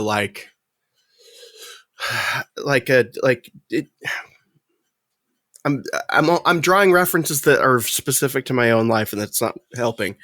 It's like it just doesn't seem like it doesn't seem like a place anyone wants to go to. It seems like the kind of place that it's like, Toby's basketball team was playing in Anaheim, and all the other families decided to stay here because some of them have bunk beds. And it's close to Disneyland. So okay, because I want to eventually stay at Candy Cane Inn. Yeah, Candy Cane Inn seems different. It seems like there's a lot of try there. Like they're actually trying to create a sense of like resort, the free and breakfast place. and the free parking and the trolley and Desert Palms. And I could be completely wrong. I've never stayed there. I've been inside of the place once, and it was in that context of my nephew's basketball team, all that, and I went up to visit, and like I just remember it feeling it's like just like that, like just kind of like no one wants to be there. It's all utilitarian. It's not bad, but there's no like positive affirmation that there's consent, but there's not enthusiastic consent. Enthusiastic consent. Wow, that's a phrase. That's the T-shirt. There's like a little food hall. There's like a market. The hotel looks relatively updated. There are suites available.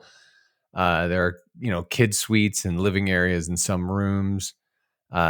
They have a kids movie area, outdoor pool and hot tub. Maybe that's the thing. It's just I am so not its target market. Yeah, and I can but I can and totally on their website. It doesn't even talk about art. I mean, there's no reason for you to not walk. Right, and I think really that's what it comes down to is if you have kids and if you want a pool and if you want like 50 bunk beds and 12 pull-out couches and all of that. This is that place. And okay. Yeah. I'm not saying that that's necessarily a bad thing, but there's just something about those kinds of places that like there's a vibe that like soaks into the walls. And as soon as I walk in there as me, I can feel it permeating. Oh, get me out. Is that place like, how long has that place been there? I mean, I would assume anything like close. It looks has been there for a long time. You know what? I don't know. We can find out, but based on how it looks, what are we going to guess? 70s. What's the 70s? Question? How old is it? When was it built? I might have that information. Let me see. That's a great question. Oh, I do have that information. 2004. Yeah. Oh, damn it. There goes our game. Sorry, Dan. So it's pretty new, although it may be refurbished. I don't know. Family owned and operated since 2004. I don't know. I mean, their website has a virtual reality view of the breakfast room. Great. It looks like one of those free breakfast rooms, but it doesn't say on their website whether it's free. I just want to know how irked Walt was by this particular hotel. Yeah. That needs to be the new recommendation. How annoyed was Walt by seeing this? Well, it was 2004, so he was his head might have been there. Yeah, I don't know if that, but yeah, what was there before 2004? Yeah, I don't know. It had to be something. Yeah, there's definitely a rental car place next door because I tried to rent a car there once. It does like that free hot breakfast, heated pool. Oh, it does have free. Okay. Black and white TVs, obviously. It does. I don't know. Look, our read could be way off, but I mean, you guys, if you're going to spend that extra money, you guys go work to the in Candy Cane Inn. You guys work in the industry. You know what these things look. You can get a good vibe check. Like I'm just looking at one of the pictures here, and again, I don't know for sure, but I just know. I know that carpet and that on the step is just dirty. I just know it, and I know that like the railing is kind of weird and grody. Don't touch it for long. I'm sure, I'm sure it's fine. I'm sure the people that work there are fine. I just feel like it's. I think it's probably been through a lot, and that you could get a good deal out of it. They have. I mean, in this picture I'm looking at, let me get back to it. I'm seeing 1-2 queen beds, and then you step down into a little living area. I know that couch is going to fold out into another bed. So like if you're looking like, again, like you want to get all of, Tadger's basketball team in one room for like $50, that's probably going to be the place you want to stay. And if your kid's named Tadger, then you need to stop living in my head and coming up with ridiculous names like that. All right, so let's move on to the. Let's get a little further away from the Anaheim Resort as we get more expensive. Right. Let's go to the Cambria Hotel and Suites Anaheim Resort. They got some slides there. They do have some slides there. It is something they really want you to know about. Because that is the main picture on the Disney Travel Agent website. Yes, it is. The Hotel Cambria is right on I-5. It's down the road from, it's on Disney Way and Anaheim Boulevard, just down the road from Suncoast, but probably a third of a mile. Maybe we're a little over a mile away from Disneyland at this point. And by the way, we're looking at a difference of like $80. Hold on. Yeah, $14.25 for the Cambria. And the 40. 40. Around 40. Well, hold on a second. For the whole package. The Suncoast was $13.37. The Cambria is $14.25. So the Desert Palm's $10 more than Suncoast for the whole package. Yeah. But it looks gross. I could be wrong. If you work for the Desert Palms and you'd like to talk to us about it, let us know and we'll put you on the next show. Yeah, I mean, it's just general vibe check. It looks gross. Yeah. All right. Hotel Cambria, however, looks very sleek and modern. Looks like they have some suites available, bunk beds in some of the rooms. It's like a mid-rise hotel right on the freeway. Outdoor pool and these water slides. Let's talk about these water slides. They look awesome. And just for comparison's sake, the whole package, just according to this pricing, is $100 more than Suncoast. Okay. Yeah, and it looks like an outdoor bar at the Cambria. Free Wi-Fi, 100% smoke-free, surveillance security, outdoor whirlpool, hot tub, grab-and-go market. They have elevators. Thank God. Do they have color TVs? Lounge and bar. They have a cocktail hour. There's a movie theater, beach amenities. Yeah, and black and white TVs. Well, that's a shame. Yeah. It's also located in a shopping center that has. Hold on. It has California Fish Grill, The Habit, Jersey Mike's. Oh no, this is one we talked about that was across the street Starbucks. from Garden Walk. Yeah, right? from the Hampton Inn. It was adjacent to the okay. Hampton Inn. Yeah. So I think this is who is this for? I think this hotel is probably for somebody who either you have a big group and not everybody's going to be going to the parks every day. Or you just really like hotel time because it looks like a really super decent place to stay. Yeah. Getting to the parks is just a hair more of an effort than I think you might want it to be. Art stop there is going to be Disney Way and the 612 combo.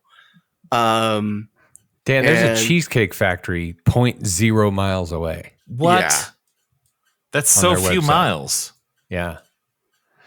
Yeah. On their website, Cheesecake Factory, 0 miles away. The Fifth, they like to plead it, 0 miles away. Roy's Hawaiian Fusion, 0.4. P.F. Chang's, 0.4. Johnny Rockets, 0.4. I mean, so pros for this place, I think the water park looks really cool. If I was a kid, and I would love to stay there. Yeah. A couple water slides. Yeah. It looks like it's the vibe I'm getting from it is it's like Suncoast, but for families. Yeah. I don't know who this is for. It's not really convenient to anything. Yeah, it is kind of just a cluster, but not a bad cluster. It's just like, it's on Manchester, which turns into Disney Way and Anaheim Boulevard. These are thoroughfares right off the interstate. A little shopping center with plenty of restaurants. It reminds me of the Anaheim Marriott Suites, where you have a bunch of restaurants in the parking lot. Okay, right? And it's a little over a mile away. But yeah, I don't know. I don't know. I'm gonna have to look at that art stop a little bit more just to see like what it's about, because I don't. Maybe going that way, and then give me. I'm gonna look into this. Hold on. Keep talking. I'm looking. There's bus parking, putting green. It doesn't say anything on their website about art and access. I'm looking at the maps. Yeah. All right, I'm pulling up the art app. Keep talking. Because if this is art convenient to where like if it's one of those rare lines where you could just like very easily hop on or off the art, then that would make a very reasonable case for this place. Yeah, that's a different situation. Yeah. So this is what they say on their website. Our Good Neighbor Hotel is less than a mile from Disneyland, despite later in their website it says 1.1 miles away from Disneyland, but whatever. Purchase your tickets here. At the new Cambria Hotel and Suites Anaheim Resort area, our 30,000 square foot water park is open for guests to enjoy.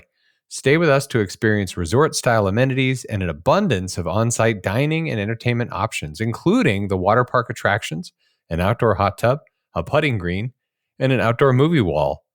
Located in the Anaheim Resort District, our upscale hotel offers easy access to the attractions that make this city a magical vacation spot and less dangerous than you thought. Wow, they put that in there, huh? Things you'll love. That's great. Less than a mile from Disneyland. Adjacent to Art Theme Park Shuttle. 30,000 square foot water park. Breakfast included.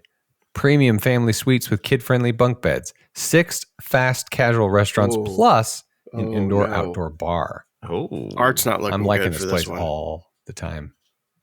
Art is not looking good for this. It's basically like It says art adjacent. so walk several blocks to get an art. No, it looks like it's right there, but the route is really convoluted. And so you might not get there anytime soon. Yeah, I mean, time-wise, you may as well walk, but it's like, to me, it's right outside comfortable walking distance. But if grandma needs to like sit down on the way to the parks. Right. I'm not saying that as a fat person. I'm saying that as just like, I mean, I remember a time when I did like physical activity. And even then I would be like, no, it's too far. Look, I'm not saying don't stay there by any means. If you're okay, here's the case I would make for it. If you are looking for a place that is like, we're going to hit Universal, we're going to hit Disney, and you call it Disney, and we're going to hit the knots. Nailed it. Nailed it, Dan. You know what I mean? This one's for you. And I'm not saying that as a negative. It's just like, we're going to go out to California. We're going to hit the beaches one day. We're going to hit Disneyland the other. We're going to get this, and this. This is probably the perfect place for you because you got your Juicing Mike's, you have your Habit, you have your California Fish Grill, and you have your water slide. Like all the fixins are there for this type of traveler. Okay. And it says Cheesecake Factory, although I can't find it unless it's in the hotel. It's at the Garden Walk. Yeah, it's at Garden Walk, right? It lied to me. And you know, it's close enough. And if you're that kind of traveler, you can go to Cheesecake Factory. You can go to Garden Walk one day. I'm not trying to disparage this type of traveler, just that this person does exist, right? Yeah, I think you nailed it. We're at Disney one day, Universal. It's right on the freeway. Right. You rent a car. Easy. Yeah. Yeah. Yep. Nailed it. Wow. Okay, we have 2 hotels left before we're done with the moderates. The second to last is the Hilton Garden Inn Anaheim Resort, which is less than a half a mile away from Disneyland. Look at that weird roof. It is where? Oh, up there. It's right there. Oh yeah, this one is definitely Seen that from your walkable. car, It is Dan. okay, so those of you who are familiar with the area, you know how there's that like McDonald's that sometimes people go to across from Disneyland and the Mimi's. Right there at the Fairfield Inn. Yeah, it's behind the Fairfield Inn. It's behind that, yeah. Oh. Your art stop is going to be the Disney Way, Manchester Duo, 6-7 combo. You got let's Clementine. be honest, you're walking, right? I mean, it's right there. Yeah, you are. But I mean, it's also nice to have options. So options wise for art, it's a walk to get to the Clementine line by Howard Johnson. Oh, that's not. And then good. there's, it's the last you have stop. to go to Howard Johnson to get on the art. Yeah, and it's the last stop, so they might forget you. I've been on that line many times. I mean, look, you're gonna be doing a lot of walking, so I want to make fun of anyone for taking the art, but like taking it back, absolutely, you're gonna be the first stop on the Disney Way line. Totally makes sense. If you can get onto the bus, at least you can like get off the bus. Right.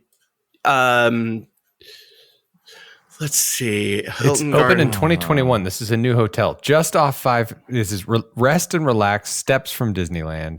Just off I-5. We're steps from Disneyland Park, California Adventure Park, and downtown Disney. The Anaheim Convention Center and downtown Anaheim are within 2 miles. Knott's Berry Farm is 10 minutes away. We offer family suites, stylish rooms, guest-focused amenities. Enjoy full-service bar, restaurant, and coffee shop. Looks like you also have a noise buffer for the freeway just because of how the building is actually shaped. Nice fitness center. I mean, maybe there's some rooms in the part that's like right by the freeway, but I feel like if you were to make an effort and ask to be in the inner sanctum of the hotel, you would be able to avoid, or south facing. That's the trick. Okay, if you stay here, ask for a south facing room. Okay. Because that's going to be, I mean, you're going to be looking right into a parking lot, but the freeway noise is going to be minimal. So yeah, parking is $35. It's probably of note, the Desert Palms we talked about a few minutes ago behind Radiator Springs Racers. Yeah. Parking is $29, so it's less expensive to park there. Breakfast here at the Hilton Garden Inn Anaheim Resort is a buffet for a fee. There's an outdoor pool. It seems like is it a good breakfast, and what is the fee? Well, I bet it's let's see. Let's look at the website there. I'm gonna explore. Do they have rye toast? They have a little market. Why would they? There's oh my gosh, listen to this, Dan. Luke and Laura, American Fusion Restaurant. Ooh. Oh. Is this a throwback to the ABC soap opera Bistro? That sounds fancy. Common Grounds Cafe, Manchester Bar. It's a bar and lounge located off the hotel lobby. I could see them having legitimately like actual restaurant. A decent chef doing a thing. Yeah. It's a Hilton.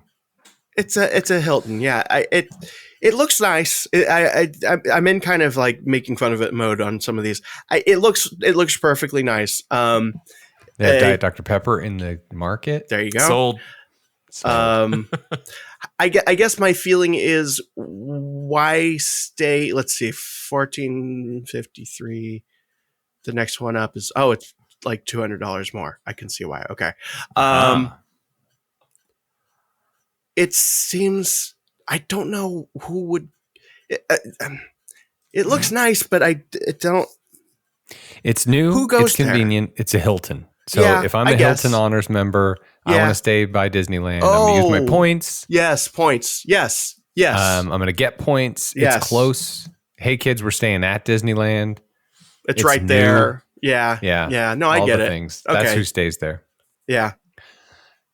So their website says it's just steps away from Disneyland. You know what's just slightly closer, and this is steps away from? The Courtyard by Marriott Anaheim theme park entrance. This is the most expensive moderate hotel in the Good Neighbor category, and there's a reason why.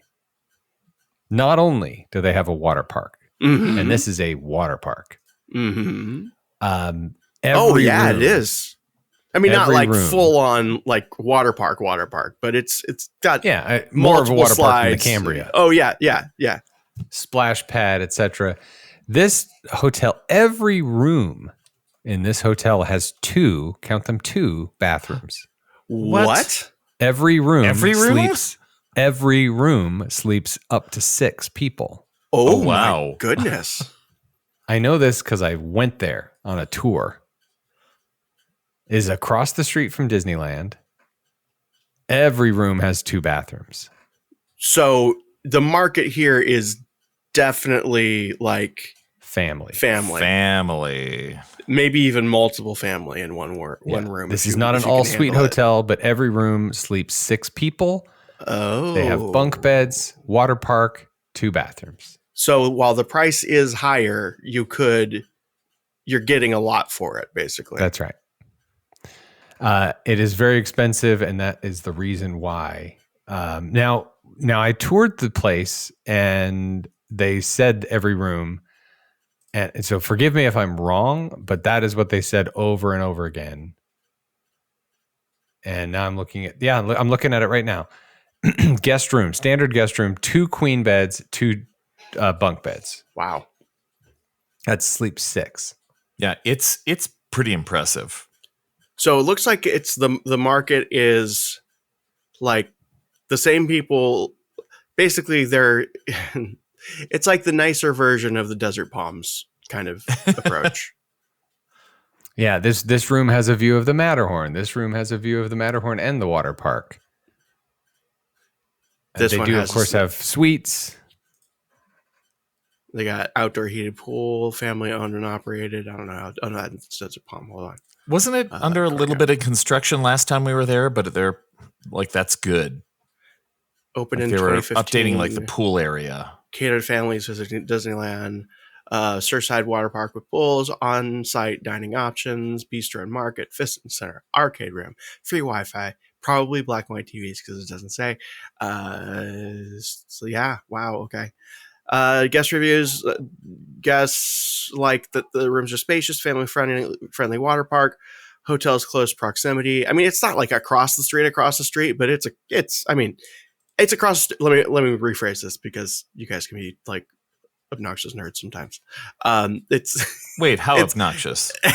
It's across the street from Disneyland, yes, but it's not directly across the street from the place that you're going to walk through to enter Disneyland. That's not a complaint. I'm just saying for accuracy. And let me be clear on the bathroom thing. There are 2 showers. Yeah. So there's 2 different showers in 2 different rooms.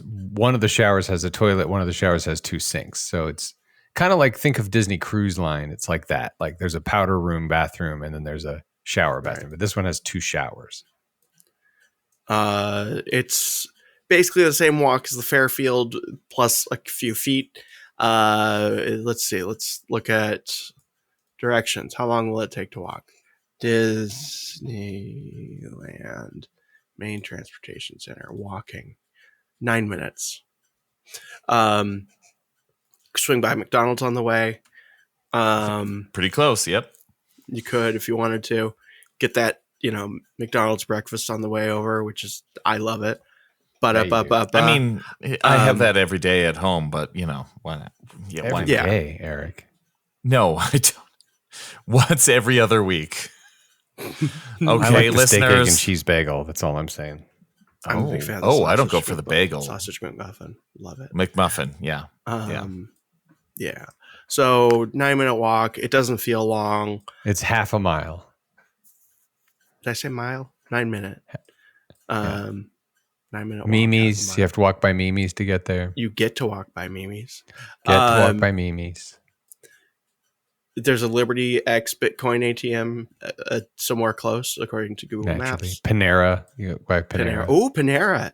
And then you could here we go. This is the Supreme Resort special. You go to Panera on your way over, and then you go to Space Panera while you're in there. Oh, in the park. Yeah, that's the combo. Do they serve beer yet at Space Panera? They do. If you're seeing the oh wow, look at the Rebellion in the Sky fireworks. Oh, I'm sorry. I was thinking of Orlando. Yeah, I was thinking of Orlando where they do serve beer, but I don't know about Disneyland. Now I just feel like you're bullying me. Space beer. Space beer. Space beer. Bully. And say Bully. soon we're all gonna have blue milk when it's all unpasteurized. And thank God. Let's see what else. I think that's Courtyard. Yeah, I think. Okay, so let's look at it. Let's pick our personal winners. I think Courtyard is If you got the money, 49. Courtyard. But okay. So that's you're speaking as representative of families here, right? Yes. Okay. If it's just you, still Courtyard. Forgetting that you get points of the 7 we just talked about. Yeah, still Courtyard because of the proximity.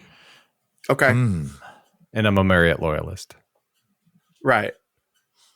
It's the closest of the hotels we've spoken about. Of all, so are we going to open it up to all of them or just the ones that we just covered? The ones we just covered, but I think that the statement is still true. Okay. The closest one. I think, okay. Eric, what do you think of the ones? Suncoast. I had such a great time there.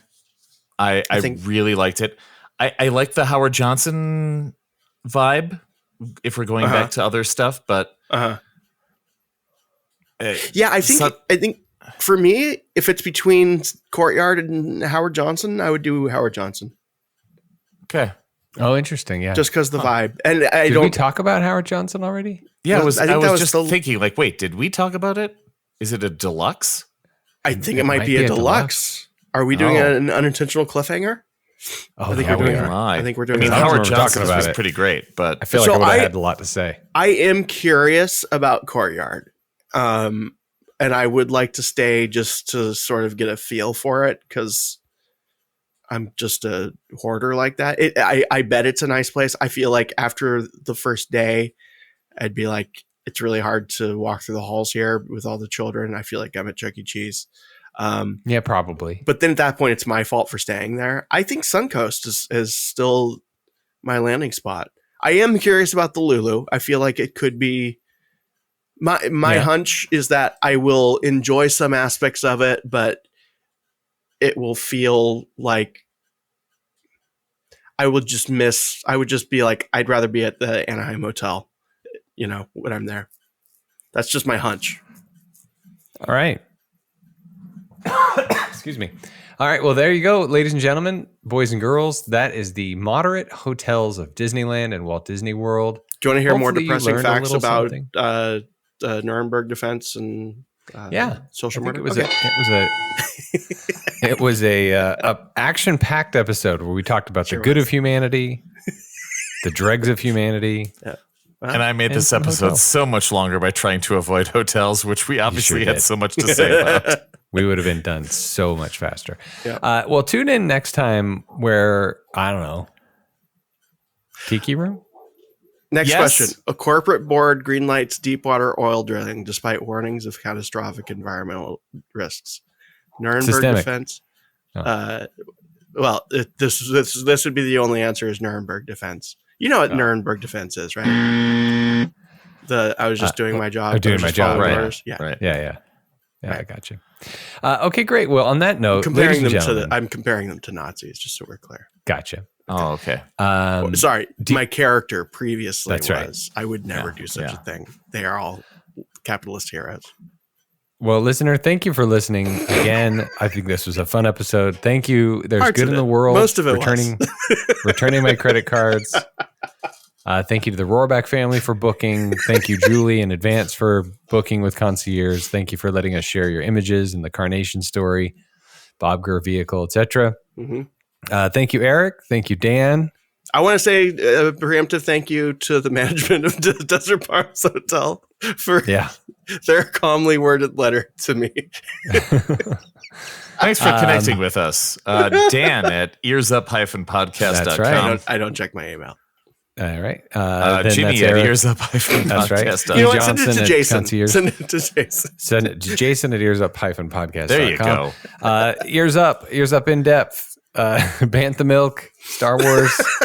There's a new Star Wars show out. I'm sure they're talking about it.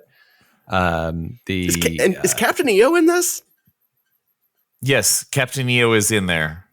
Like for realsies, not just a meme thing. Like they're actually doing it. No.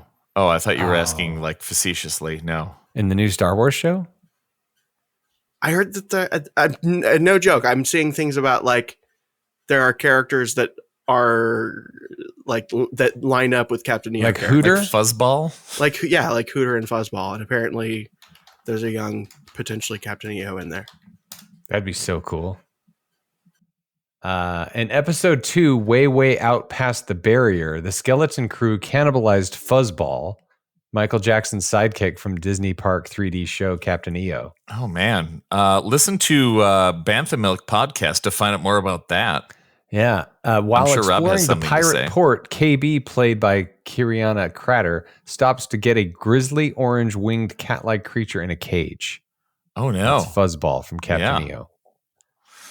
Skeleton Crew. Listen to Bantha Milk. Listen to the Puny Pod about the Marvel Rewatch podcast. We've got 4 episodes about Endgame. Wow. It's a good movie. I gotta listen to that. I recorded with them for 6 hours. Oh, Lord. Wow. You beat my record. Wow. All right. Well, maybe you don't listen to that show. But anyway, either way, Scraping the Vault. We're listener's choice. We're going to watch Koyaanisqatsi Gotzi next. Oh, I don't know. That's definitely not listener's choice. That's sorry. Dealer's host choice. Dealer's choice. But anyway, thank you for supporting us. 5-star reviews. Oh, hey, speaking of 5-star reviews, guys. Oh. While we were talking, let's finish on a positive note. I thought you were going to grab this. I thought you were going to grab the Santa in the outhouse thing. Oh, thank you for that too. All right. But first, before that, now I want to go to Paris. This is a 5-star review by Toy Soldier Mike. Hi, Mike. I was hoping this episode would be the restrooms of Disney, or perhaps Eric's favorite topic, IP in the park. Sending our kids to Walt Disney World in January. Eric so does this love episode being in the park. is very helpful.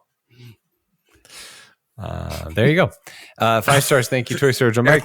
Eric's long series of confessionals, IP in the park. Thank you, Mike. That was great. 1.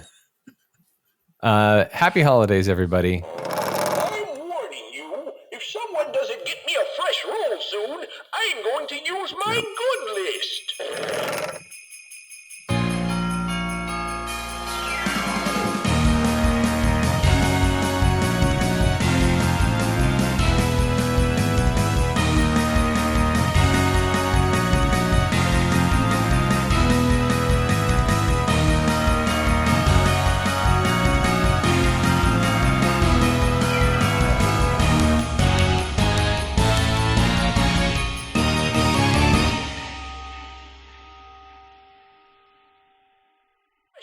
Soon, I'm going to use my good list. That's Santa in the outhouse. Santa in an outhouse. He's implying that he's going to wipe his butt with the good list. Making it no longer the good list, I would imagine. People are going to be so confused if they listen to this not in the holiday season. That's what we aim for.